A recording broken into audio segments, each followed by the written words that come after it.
All right, this is the rest of the notes from chapter 29 that we started in my 5th period world history class today. We didn't quite get to finish. Picking up with this gentleman here, Chiang Kai-Shek. After the Qing government collapsed in 1925, a new government came to power called the Kuomintang, and the Kuomintang ruled China throughout World War II. There was a leader, Sun Yat-sen. After he got out of power, that's when Chiang Kai-Shek took over. Japan was causing a lot of troubles during this time period in China, specifically in the province of Manchuria. One of the things that the Japanese did was they staged, allegedly, most historians believe that this is true. It hasn't been proven beyond a shadow of a doubt, but most likely this did take place. The Japanese staged an attack on a Japanese railroad in Manchurian China to make it look like the Chinese had attacked them, which would then give them reason to invade and really take control of Manchuria and say that this land is now ours and we're going to control it.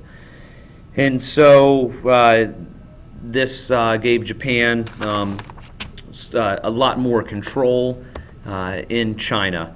There's going to be a gentleman, even though the Kuomintang is controlling China, there's a small group of people called the Communists that are trying to gain power in China. They've seen the success of that the Communists had in Soviet Russia, and they want to try to have some of the same success in China also, except it's going to be slightly different.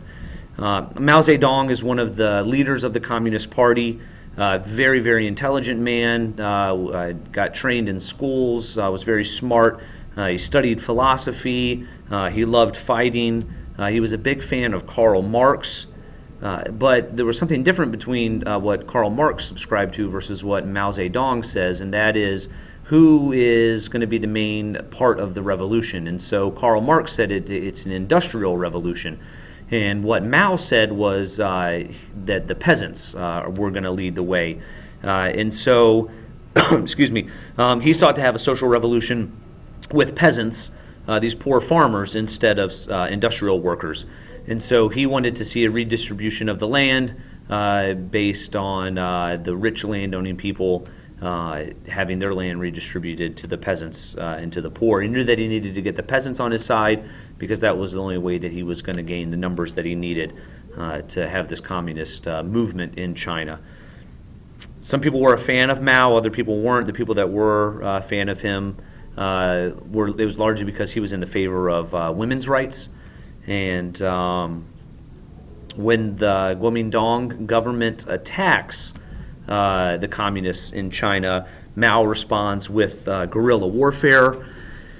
The fighting gets really bad, and Mao and his fellow communists have to flee part of China, and they head to the northwestern part.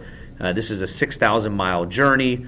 They're going to start with 100,000 people, and a year later, when they've reached what they believe is safety, only 4,000 people have survived. And this whole time they're marching because the Kuomintang government is chasing them, trying to kill them, conducting air raids on them and bombing them and things like that. So the communists are pretty much decimated. I mean, to go from 100,000 people down to 4,000 people is a huge amount of loss. And so the Kuomintang government, specifically Chiang Kai-Shek, believes that he has defeated the communists once and for all. But then Chiang Kai-Shek begins to lose favor with the people in China because of high taxes. The communists, right after World War II, are going to start gaining weapons from the Soviets so that they can stockpile their military. And then by 1949, Mao is going to declare China to be a communist country, and it's going to be called the People's Republic of China. We talked about these key battles and events in World War II. So just to wrap up, I'm not going to spend nearly as much time as could be spent and probably should be spent on this subject. There are entire college classes dedicated to this study of the Holocaust. As a matter of fact, in my junior year of college, I took an entire class titled Nazis, the Nazi State and the Holocaust. And so there's a lot of information out there about this. This is a very dark period in the history of the human race. So this is not going to be an extensive look at the Holocaust. It would take months to do that. So if it seems like I'm glossing over that, I apologize. So I just want to get you some of the information that you need to be successful on the test in the AP exam. So one of the things that I do want to mention is the use of propaganda that the Nazis had. And so this was really a personal movement by Adolf Hitler and some of his leaders in the SS. This was not something that the average German agreed with. This was not something that the German nation would have said, yeah, we are in favor of this. This was really a very evil practice carried out by a number of evil people that happened to be very high up in power in Germany. So one of the things that they have to do, knowing that they're doing something that is very evil and extreme, they've got to convince the people that what they're doing is okay. So the Nazi leaders attempt to use propaganda to brainwash the people in Germany that Jewish people are subhuman, that they're evil and that they're wrong. And so some of the things that they would do using images of you see the family on the left here is this Aryan family, and so you've got these very Nordic-looking blonde hair and blue eyes. Everybody's really happy. Everybody looks healthy, and so this is to demonstrate that here's this master race of humans. The picture on the right, that's a Jewish man behind a curtain. So it almost kind of gives you this sense of this kind of wizard behind the curtain that's doing these bad things. He kind of has a goblin-like look to him. The features are much more grotesque than the individuals on the left. And this is propaganda. This is done to brainwash the people. Notice the fist shaking in anger at the Jewish man on the right.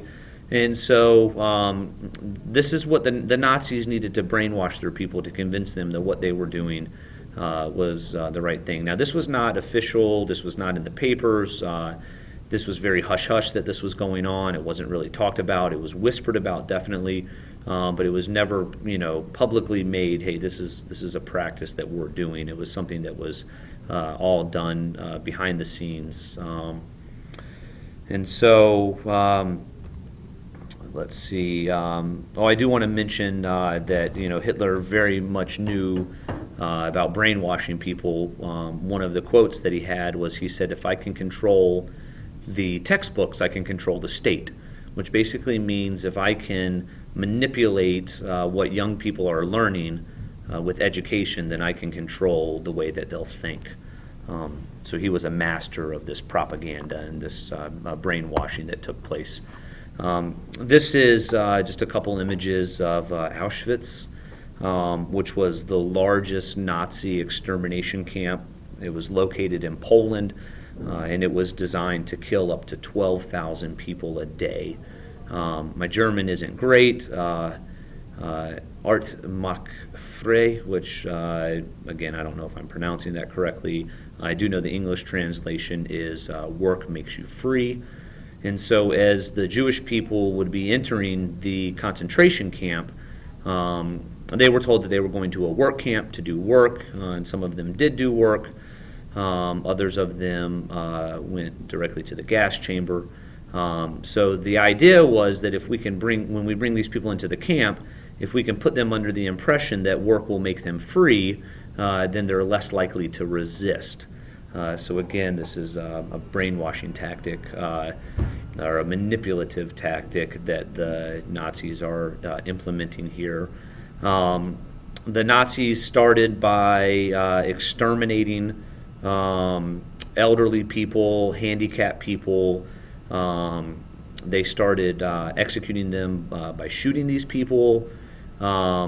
This became expensive due to the cost of ammunition, and it was also taking a toll on the soldiers that were carrying out these heinous crimes, killing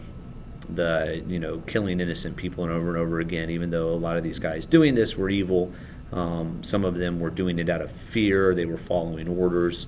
And so it's really going to start to take its toll on the soldiers. And so the Nazis have these people that are high up that dedicate, their lives to studying mass extermination and executions of people.